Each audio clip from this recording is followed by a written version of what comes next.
So, I am lucky because my talk was largely prepared by the talks of, just setting my timer, okay, by the talks of Chris Lyle and also Nigel and Susan, because they have shown what can be done with legacy literature if it's properly digitized.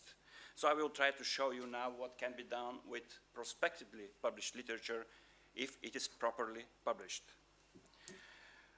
So everything starts with the authors. Always the authors are the first. Then they submit a manuscript to the publisher. The publisher is publishing it, and after publication, we go to post-publication recording or indexing, and that's the classical way. It started with great founders like Sherborn, and of course we know Index Animalium, Zoological Record, Index Cubensis, IPNI, Index Fogorum, still existing now. But last year's such thing like pre-publication registration appeared. And the best example for that are ZooBank and MycoBank, but also IPNI and Index Fungorum looks like to go that way. That means publication before.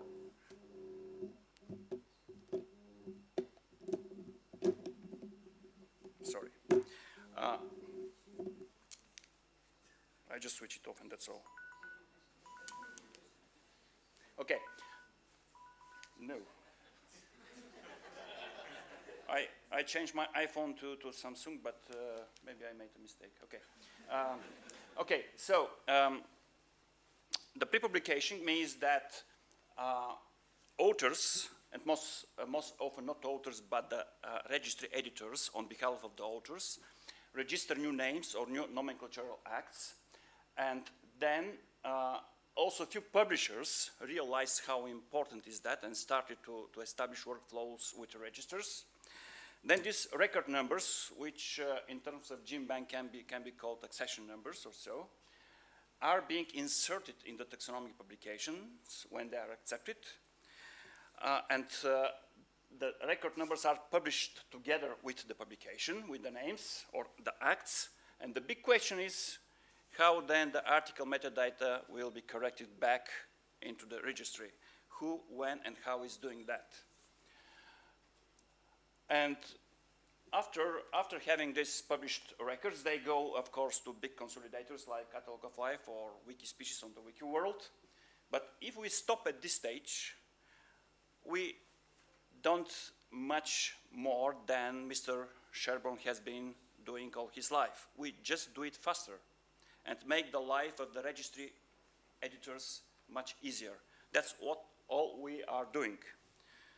But if you imagine that even the text of the publication is published as a structured text through XML markup or in a form of data,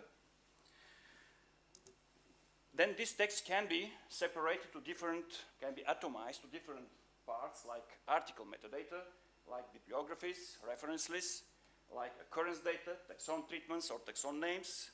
And from that point, the information can go to different kinds of aggregators. And all these aggregators use these pieces of information for different purposes, but all these pieces are linked to each other and to article metadata and to the author who has published it and to the publisher who has published it through the registration unique identifier. That's the big issue with the unique registration identifiers. If you look at the publishing landscape now, so that's the bright future. That means the manuscripts which are submitted to the publisher in marked up, upfront marked up form, they can be generated from the metadata description in GBAF. We have such workflow already in a prototype version. They can be generated from scratch FATS environment. They can be generated from authors database. Some authors do that, like Norm Johnson Group in Ohio State. But they also can be written in customized online forms. Of course, 99% of the manuscripts are submitted in Word files. Then they go to the production process to peer review, published as HTML and XML formats. From that point, the information is going to the different aggregators through XML markup. But the really good way to do that will be the last stage we are expecting already for years. That is the global names architecture environments for indexing and recording each taxon name and even each taxon name use. So why doing all this? Because when do this properly, even such conventional thing like a taxonomic publication, which is meant to present a plain text, which is citable, unchangeable, fixed, and stable scientific record for this publication, for this act, can be extended enormously by linking to external sources and to whatever data around that. For example, one can map localities for all treatments which are in this publication, or for separate treatments or species, just like this during reading the paper. One can also decide to identify a species, and by pointing the cursor on a figure, you immediately get the figure. You can enlarge it. Then, by pointing the cursor on a citation, you see the citation, and from here you can even link, in most cases, to the original of this citation, or the scans, or to the abstract at least.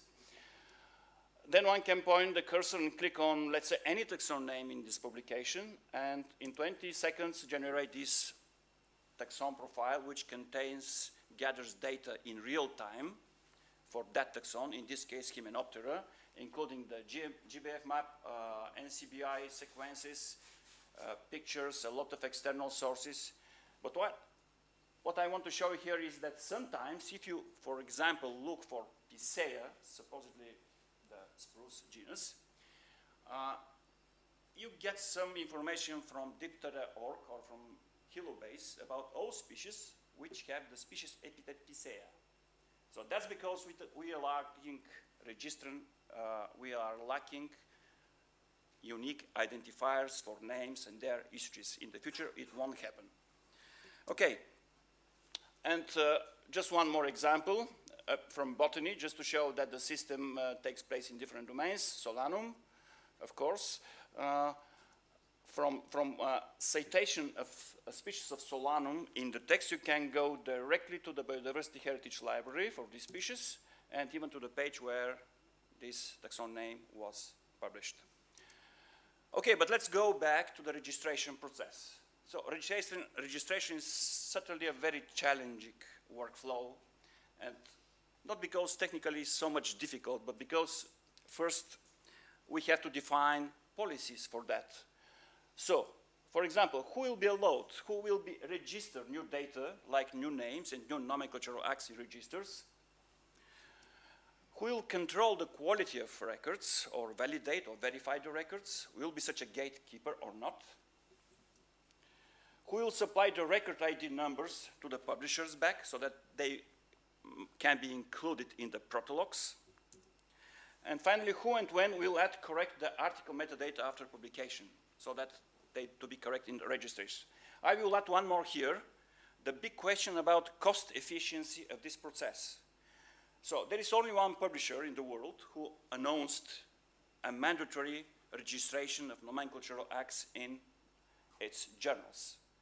But this explains why the same publisher desperately looks for ways to make this process cost efficient, because we are doing this every day, and a person, imagine that ZooKeys appears 2 or 3 or 4 times, sometimes in a week, and one person makes all this registration in ZooBank, sometimes 50 or 100 names by hand.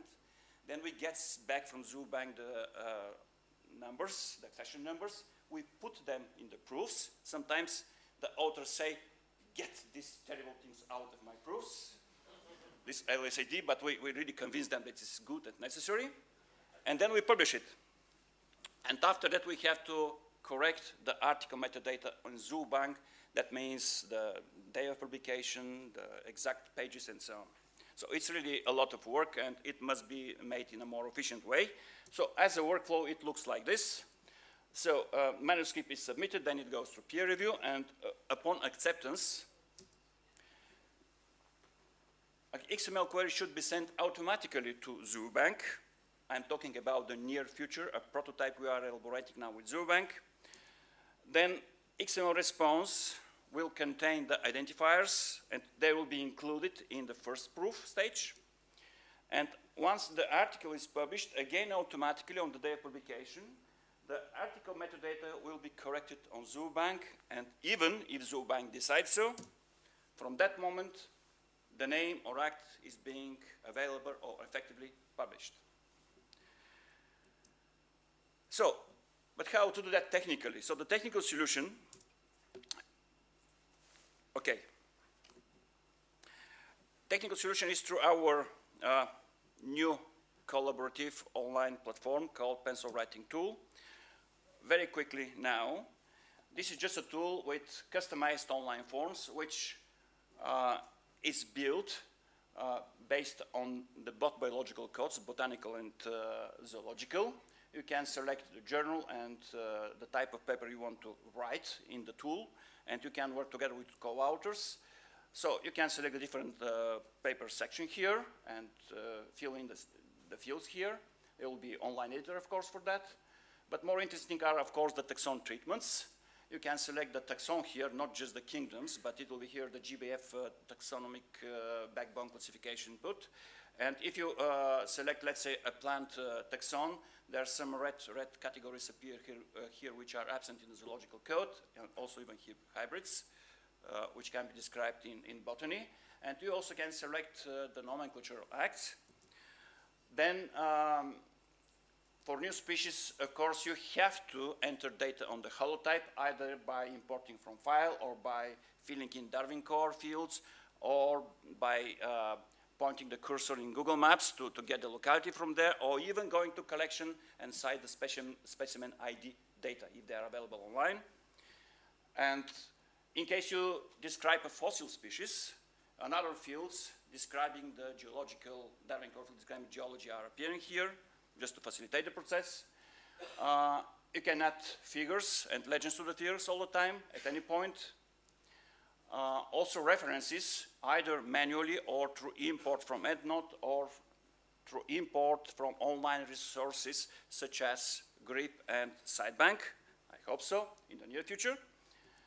And one can add also keys, can change the status of the species with the respective fields, type designations of any kind, like genus type designations with the respective fields, which can be supported again with some studied materials like types or other materials.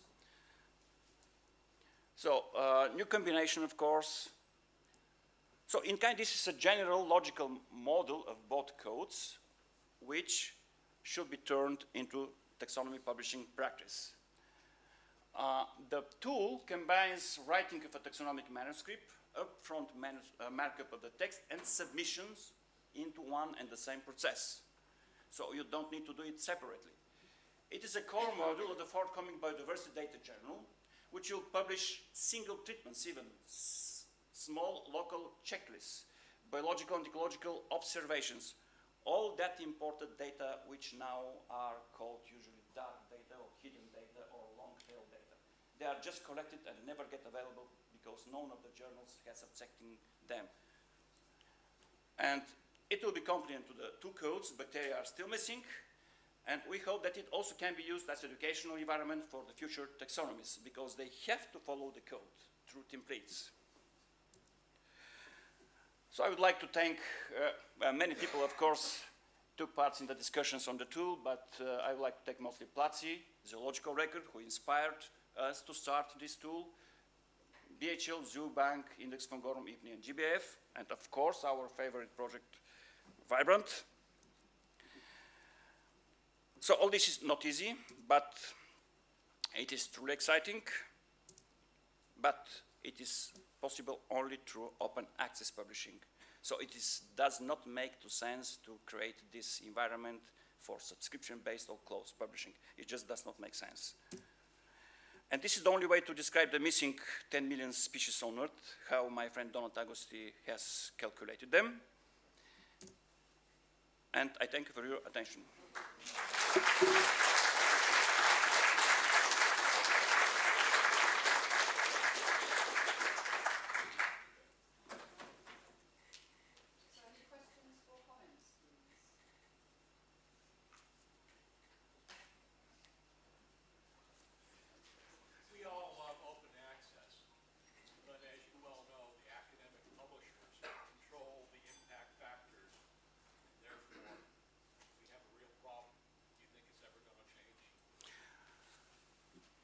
Well, it's a real problem because Thomson Reuters really can support a starting journal, however good or bad is it, and they also can really kill a starting journal, however good or bad is it. But I don't think anyone can stop the biodiversity data journal developing if the interface is good, if the authors like it, if they like the collaborative way they work on their papers, and if data are going directly to big aggregators and users. So nobody can stop that. I appreciate open access is the dream for all of us, but there are a lot of constraints like charging authors for publishing every single page.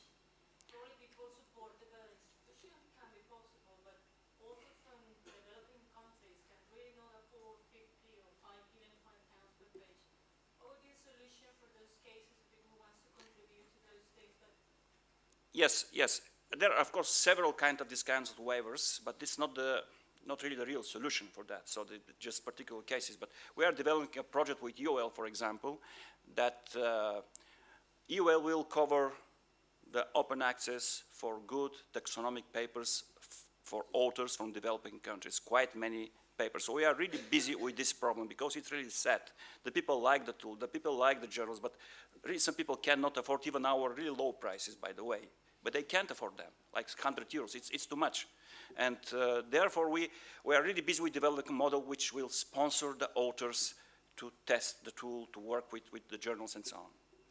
And of course, institutional funding for open access is increasing even at governmental level decision in the States and Europe.